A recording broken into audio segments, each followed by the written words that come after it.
بسم اللہ الرحمن الرحیم۔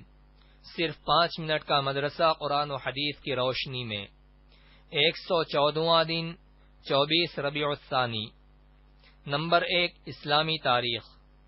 نبی صلی اللہ علیہ وسلم کے قتل کی ناکام سازش۔ قریش کو جب معلوم ہوا کہ محمد صلی اللہ علیہ وسلم بھی ہجرت کرنے والے ہیں تو ان کو بڑی فکر ہوئی کہ اگر محمد صلی اللہ علیہ وسلم بھی مدینہ چلے گئے تو اسلام جڑ پکڑ جائے گا اور پھر وہ اپنے ساتھیوں کے ساتھ مل کر ہم سے بدلہ لیں گے اور ہمیں ہلاک کر دیں گے۔ اس بنا پر انہوں نے قصی بن کلاب کے گھر جو دار الندوہ کے نام سے مشہور تھا سازش کے لیے جمع ہوئے۔ اس میں ہر قبیلے کے سردار موجود تھے۔ سبھی نے آپس میں یہ طے کیا کہ ہر قبیلے کا ایک ایک شخص جمع ہو اور سب مل کر تلواروں سے حضور صلی اللہ علیہ وسلم کا خاتمہ کر دیں، نعوذ باللہ۔ اس فیصلے کے بعد انہوں نے رات کے وقت رسول اللہ صلی اللہ علیہ وسلم کے مکان کو گھیر لیا اور اس انتظار میں رہے کہ جب محمد صلی اللہ علیہ وسلم صبح کو نماز کے لیے نکلیں گے تو تلواروں سے ان کا خاتمہ کر دیں گے، مگر اللہ تعالی نے رسول اللہ صلی اللہ علیہ وسلم کو قریش کی اس سازش سے باخبر کر دیا۔ اسی لیے آپ رات کو اپنے بستر پر حضرت علی رضی اللہ عنہ کو لٹا کر سورہ یاسین پڑھتے ہوئے اور ان کے سروں پر مٹی ڈالتے ہوئے ان کے سامنے سے گزر گئے اور اللہ تعالی نے ان کی آنکھوں پر پردہ ڈال دیا۔ ان لوگوں کو کچھ بھی خبر نہ ہوئی۔ صبح کو جب انہوں نے حضرت علی رضی اللہ عنہ کو باہر نکلتے دیکھا تو بہت شرمندہ ہوئے۔ نمبر 2، حضور صلی اللہ علیہ وسلم کا معجزہ، بکری کا دودھ دینا۔ حضرت عبداللہ بن مسعود رضی اللہ عنہ فرماتے ہیں کہ میں مقام جیاد میں عقبہ بن ابی معیط کی بکریاں چرا رہا تھا، اتنے میں محمد صلی اللہ علیہ وسلم اور حضرت ابوبکر رضی اللہ عنہ ہجرت کرتے ہوئے میرے پاس پہنچے اور کہنے لگے تم ہم کو دودھ پلا سکتے ہو؟ میں نے کہا یہ بکریاں میرے پاس امانت ہیں، میں ان کا دودھ کیسے پلا سکتا ہوں؟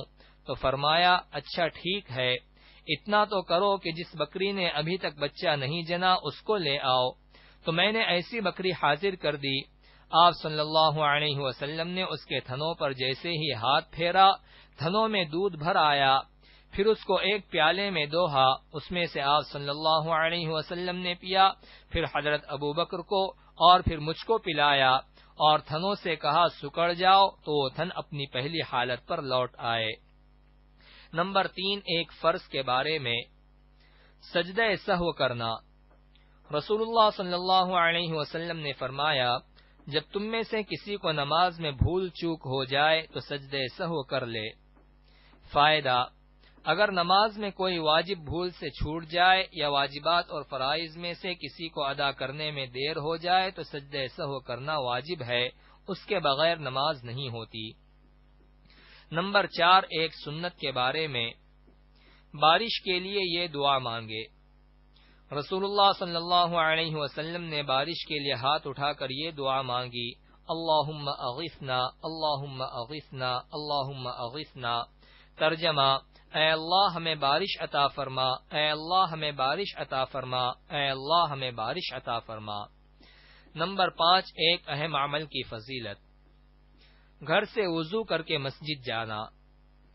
رسول اللہ صلی اللہ علیہ وسلم نے فرمایا جب تم میں سے کوئی گھر سے وضو کر کے مسجد آئے تو گھر لوٹنے تک اسے نماز کا ثواب ملتا رہے گا۔